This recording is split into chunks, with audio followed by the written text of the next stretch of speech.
Hey you guys, it's Maxwell. Welcome back to a brand new video. And in today's new video, I want to talk about one of my all-time favorite ways to catch bass. And that way is by using topwater frogs, as you can see here. So first of all, I want to talk about my setup. So as you can see right here, I'm using my Lew's Mach 2 speed stick.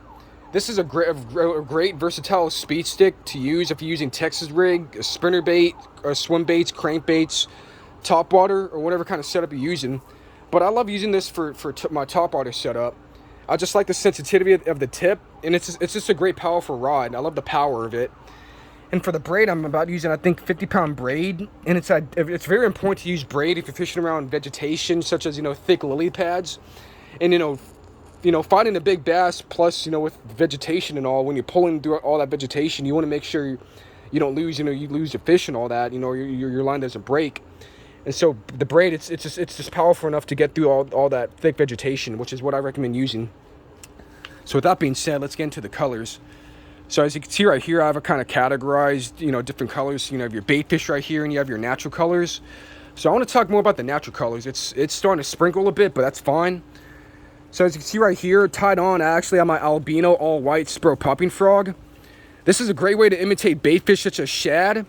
And not just shad, but if you take a look at the eyes, the red eyes and the all white body, this is a great way to mimic mice, a mouse, because bass, they like going after frogs, lizards, bait fish, birds, but they like also going through mice. So whenever they see a mice swimming along the top, dang where they're gonna go after it if they're hungry. So next up on the list, we have the all white albino walking frog. This is definitely my favorite frog to use. My confident frog. I've caught a bunch, out of all the bass, I've definitely caught the most on, I think one of the most on this guy right here. The eyes are getting beat up, as you can see, scratched up. It's been used a lot. Great way to mimic shad and mice. Just fishing along the highways, the bass highways. And the bass highways, those are the cracks in the lily pads. You have your lily pads, and if you see those little openings, little kind of highway shape openings, those are ambush spots for the bass. They use that to ambush their prey, which is why they're called bass highways. So if we keep going, right here we have the killer gill, the bluegill color from Spro. As you can see, this guy's seen a lot of action as well, all those bite marks. It's a great way to mimic bluegill, and you definitely want to use this whenever the bluegill are spawning. This is right here, sunfish. It's a great way to mimic sunfish. I haven't really used this a whole lot, but I just like the whole design. It's a great, nice little sunfish look. This right here, this is a nice little transparent neon color. I definitely kind of see this, to me, in my perspective, as like a little baitfish color. A nice little shad. So I'll definitely be using this in the future to mimic shad whenever I see some schools of shad hanging around. Just, baitfish on schooling. This right here, oh, here comes the rain. This right here is the nasty shad, as you can see right here. The missy shad. Same category as the nasty shad. They're both baitfish imitation. Great way to mimic shad. I like the nice little red chin. Kind of represents blood, an injured shad. Right here you have the sunfish color. A really nice underrated. To me, I think it's a really underrated design from Spro. I just love the design. Nice little honeycomb design. Great way to mimic sunfish. It's definitely seen some action, as you can see right here. It's been nicked upon a lot in the bottom. And I've definitely caught a lot of bass, mostly kind of smaller bass, but the bass like going after this because it's a great way to mimic, sunfish. It's a great food source. This right here, this is a Guggen Squad's version of their popping frog. This is I believe their ghost gill, the ghost gill. As you can see, this is a great way to imitate bluegill. I just love the color. It has a nice green pumpkin, purple legs, the color, nice little bluegill imitation, nice silver belly in the bottom. This is definitely, I definitely fell in love with the color when I saw it online, and I had to get it for my collection. So it definitely completes my bluegill setup right here, as you can see, a popper and a walker. So that pretty much does it for the walking frogs. And actually, right here, I forgot to mention, this is the killer gill, the walking frog edition. As you can see, the eyes completely torn off, from all the bass. It's a nice, bright in the water when the sun's out. Great way to imitate shad. So that pretty much does it for the baitfish category. Now we're going to talk about the more natural colors right here, as you can see. I'm going to take this one out for now. As you can see right here, this is a natural color. You have the Spro walking frog. This is a natural green. It's a great way to mimic frogs. As you can see, a natural color frog. is right here. This is probably my third most used frog I've used. A lot of fish. Probably the third most I've caught is on this frog. You know, I just fish it around the lily pads, around the edges of the pads where they like to ambush, the bass highways, open parts, or just, you know, just on top of the vegetation. And then eventually a bass will come and ambush it and come and hit it. It's something else to see. This is probably my favorite one to use out of all the natural colors. This is an Outback color. It's a great natural bullfrog imitation, as you can see. And what I love about Spro is just the bellies. As you can see, the veins. I love their veins and just the design of Spro. So it's definitely worth the $9. You know, like what I said early in the video, it's definitely worth the money. But as you can see right here, this is a great way to imitate your bullfrogs. It has a whole bunch. It's been used a lot. It's caught a lot of fish. As you can see right here, it's seen a lot of action, a lot of the bass teeth markings right there, you know, along the rear end, the head. So the bass are definitely big fans, and I've definitely seen a lot of frogs that kind of a lot of bullfrogs in the area. So this is a perfect way to imitate a bullfrog, you guys. Let's moving on. Just a little bonus right here. We have some Spro frogs right here. This is where's the other one at? Oh, I had another one. Oh, here it is.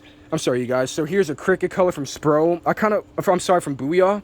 I wish Spro released the color of the cricket. It has a nice kind of, you know, brown in the color and the white in the bottom.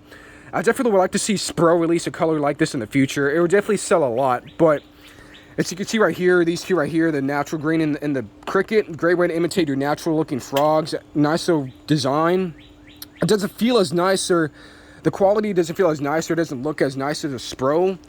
Kind of maybe it's a little $3 cheaper, but I mean, either way, you know, looks don't matter. It's still a great frog. It would definitely catch a lot of fish. I mean, and before I used Spro, I used a lot of Booyah, and these two by itself, they've caught me a lot of bass in the past. This is a black and red, great way to imitate, you know, like an injured, like a bloody frog, or just like an outline. The black provides a nice little outline if you're fishing in the sun, or in cloudy conditions, or in low light, muddy conditions. It's a great way to bass to see the outline, for them. It helps them zone in to the target. So if we keep going, right here we have the Outback. This is a nice kind of freaky color. I'm sorry, this is a freak. My apologies. This is a kind of freaky color. Nice little chartreuse on the top, and the bottom it's a nice black color. I love the designs. A nice sick design. This is a great way to throw. This is a great color to throw in dirty conditions, dirty water, muddy water, dyed, stained water, low light conditions. Just so it gives it a way for the bass to see the outline. Just another way to outline the profile right here, as you can see. The nice black bottom. It's really nice, soft design as well. I like the feel of it. It's nice and soft, nice and spongy. So I'm definitely going to use this in the future. Right here we have the natural green again, the popping edition. I kind of prefer this one over the walking edition. It just looks a lot cool. I just like the look of it, so I'm definitely going to use this a lot in the future. Right here we have the green pumpkin, the Guggen Squad's version of the green pumpkin frog. Nice bluegill imitation. Nice little design. I like the design of the veins. Great way to mimic a bullfrog. So as you can see, I have my bullfrog set kind of complete. My natural set complete. Right here we have this is the green pumpkin, just like, you know, Booyah's, but this is the Spro's version. It's a great way to mimic a frog, or even a baitfish such as a bluegill, because bluegills have a nice green pumpkin imitation, the color. So this is a great way to not mimic frogs, but it's a great way to mimic a bluegill. This right here is a leopard, a nice little Amazon leopard design. You know, the Amazon frog's a leopard frog. Overall, it provides a nice little overall natural look. I like the design, the nice little the prints in the bottom, the leopard prints in the bottom with the orange line. Definitely, it can also represent blood in a certain way, like an injured frog on the top. But I definitely like this color. It's also another underrated color. I definitely will use this a lot. So if we move on to the other category, we have the traditional black and blue, nice little veins right here. You definitely want to throw this around, you know, in dirty water, stained water, dyed water, low light conditions. Like I said, the black provides an overall profile for the fish to see. You have the copperhead. This is a good way to mimic a snake, as you can see. And not only are there snakes, ducks, mice, and birds, but they're also and frogs. I'm sorry, but there are also a lot of snakes in the area, and you know, they're harmless. They won't hurt you at all. But when you see them swimming around, you can see them swimming around in the pads in the open water. And I've seen a lot of fish, a lot of bass ambush these fish. So this is a great way to mimic a snake. You know, a bass, when they see it, they're definitely be intimidated to go after it. and I've yet to use this yet. I just got this recently, but I can't wait to use this in my videos. Right here, as you can see, we have the baby duckling. This is a duckling design. You know, just like a bird, bass like going after birds. And, you know, I've seen a lot of schools of, you know, ducklings, a lot of ducks in the water. And I've seen a lot of ducks get attacked by bass, by gars, bass, even bowfin. So this is a great way to mimic your typical, you know, duckling. You want to throw this around the edges of the lily pads where the ducks like to hang around at, like to swim. So around the edges of the lily pads where the edge meets with the open water, little bass highways, or just on top on top of the pads in general, or just wherever you see the ducklings swimming. It's a great way to catch bass if you want to try to imitate a bird, a duck. Right here, this is the all black frog. You know, like I said, black for the third time. Black rip, you know, adds profile to the lure. Helps the bass, you know, track down the lure in bright conditions, low light, bright conditions, or in dirty water. It's a nice little design. It's definitely something you want to have in your tackle box. A white, black, and then a natural color. So this is you definitely want to have it all black. So I definitely recommend getting an all black for those conditions. So for the last one, we have this is called the hornet. As you can see right here, it's a great imitation, a great way to represent a hornet, a wasp, a hornet, a bug. And definitely right during this time of the year, in the hot times of the year, you're going to notice a lot of lizards, bugs, beetles, hornets, dragonflies especially popping out in the water, you know, just coming out due to the warmer weather. They're going to be active. So due to that activity, you want to throw one of these out. It's good to throw kind of a nice hornet wasp imitation color to represent a nice little hornet. And as you can see, the bass, you know, they can see the edge, they can see the bellies, they can see the lower parts of the sides when in the water, not so much at the top, but more of the sides. So it's a great way to, you know, when they see it, it's kind of just another great way to imitate a hornet, you know, just an injured fish. So, I mean, an injured bug. So whenever you see your hornets out and all that, your wasps, hornets, bugs, throw out one of these. This is definitely my favorite color, one of my favorite colors to use. So that's pretty much it for the colors. If I had to choose 3 colors to pick, out of confidence, I have to pick the albino, the bullfrog, and then the hornet. These are my most 3 confident colors to use. Yeah, I mean, you have the nasty shad. This is a really sick color to use to represent shad, but I've caught more fish using the all white. And plus, this kind of brings out a brighter color. It's more of a brighter white than the nasty shad color.